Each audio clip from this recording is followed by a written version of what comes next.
Have you ever seriously wondered what the absolute breaking point of the human body is? I'm not talking about some elite athlete with a whole support crew. I mean, what if an average person with no special training was forced to run? No food, no water, just run until they couldn't anymore. It's a pretty grim thought experiment, but a fascinating one. So let's dive in. So this is the big question, right? How far can you actually go before your body just gives up? This isn't about setting a personal best.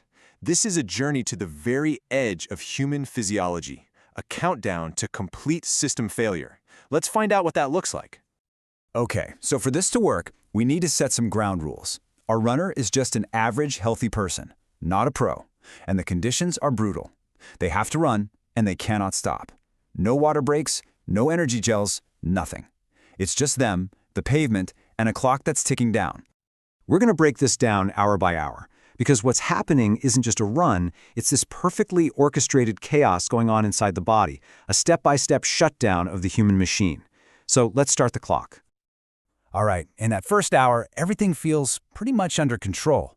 Our runner's moving at a decent pace. On the outside, it looks like the body is doing exactly what it's supposed to.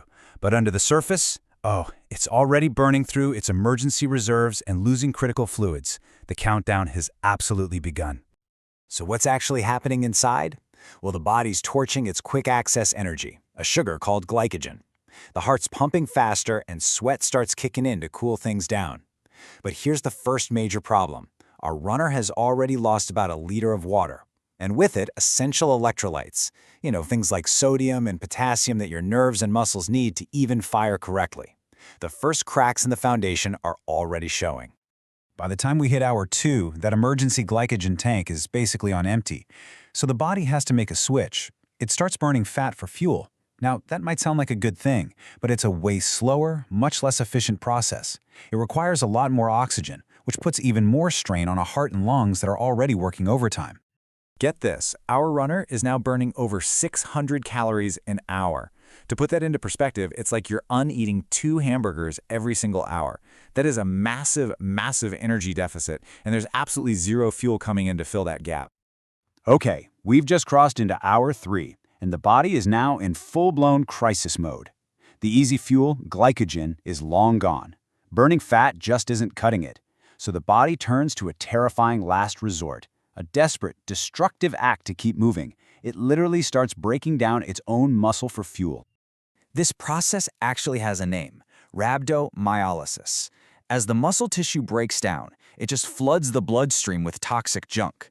And without any water to help flush it out, the kidneys get completely overwhelmed and they start to fail. The body is now literally poisoning itself in a desperate attempt to stay alive.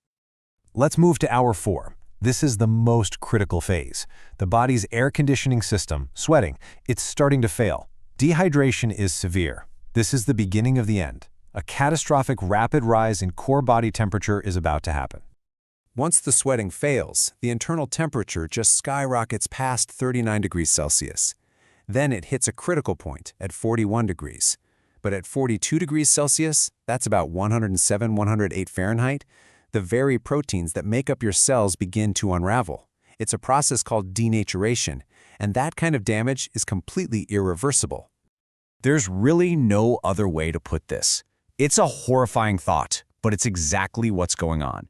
Your body literally begins to cook itself from the inside out. The internal systems are being destroyed by the body's own inescapable heat. All while this is happening, the heart is just hammering away at 180 beats per minute, maybe more. It's trying desperately to pump blood everywhere, to the muscles for energy, to the skin to cool down, but it's fighting a battle it just can't win. The cardiovascular system is redlining, pushed way past its limits, and it's on the verge of giving out.